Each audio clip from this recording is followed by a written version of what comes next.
Good afternoon, students. Now the second topic is what does hegemony mean?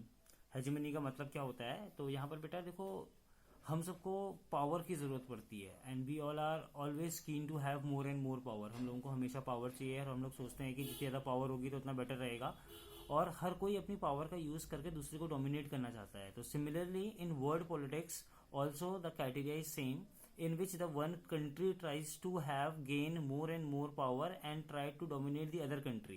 World politics में भी ये चीज़ देखते हैं. अब ये पावर किस फॉर्म में होती है? अगर हम लोग वर्ल्ड पॉलिटिक्स की बात कर रहे हैं तो ये पावर किस फॉर्म में होती है? These power are in the form of a military domination. ये मिलिट्री डोमिनेशन के फॉर्म में हो सकती हैं, इकोनॉमिक पावर के फॉर्म में हो सकती हैं, पॉलिटिकल क्लाउड के फॉर्म में हो सकती हैं, एंड कल्चरल सुपीरियरिटी के फॉर्म में हो सकती हैं. पॉलिटिकल क्लाउड का मतलब है, क्लाउड का मतलब इन्फ्लुएंस होता है, तो पॉलिटिकल क्लाउड हो गया. तो देखो, वर्ल्ड पॉलिटिक्स में ये सारी पावर्स हो सकती हैं मिलिट्री डोमिनेशन के फॉर्म में, इकोनॉमिक पावर के फॉर्म में, पॉलिटिकल क्लाउड मतलब कि पॉलिटिकल इन्फ्लुएंस के फॉर्म में, एंड कल्चरल सुपीरियरिटी के फॉर्म में. So for understanding the world politics, it is necessary to understand the distribution of power among the different countries of the world.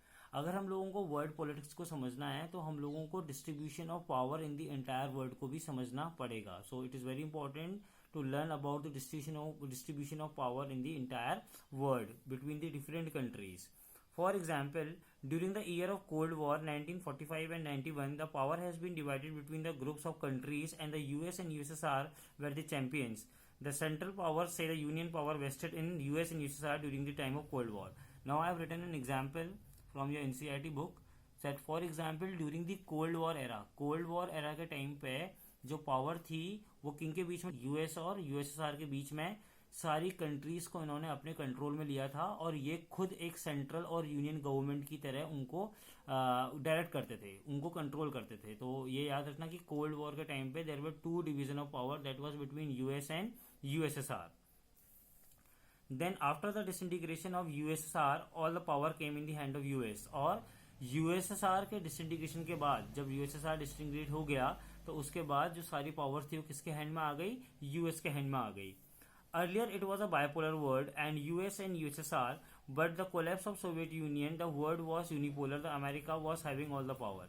अब क्या हुआ कि पहले कोल्ड वॉर के टाइम पे हम लोग पूरे वर्ल्ड को बाइपोलर मानते थे. बाइपोलर इसलिए, बाइपोलर का मतलब है कि टू पावर. बाय का मतलब क्या होता है? टू. तो बाइपोलर वर्ड था, इसका मतलब कि यूएस और यूएसएसआर के बीच में काफ़ी ज़्यादा डिफरेंसेस थे, मतलब कि काफ़ी ज़्यादा इनके बीच में पावर्स हुआ करती थी डिवाइडेड.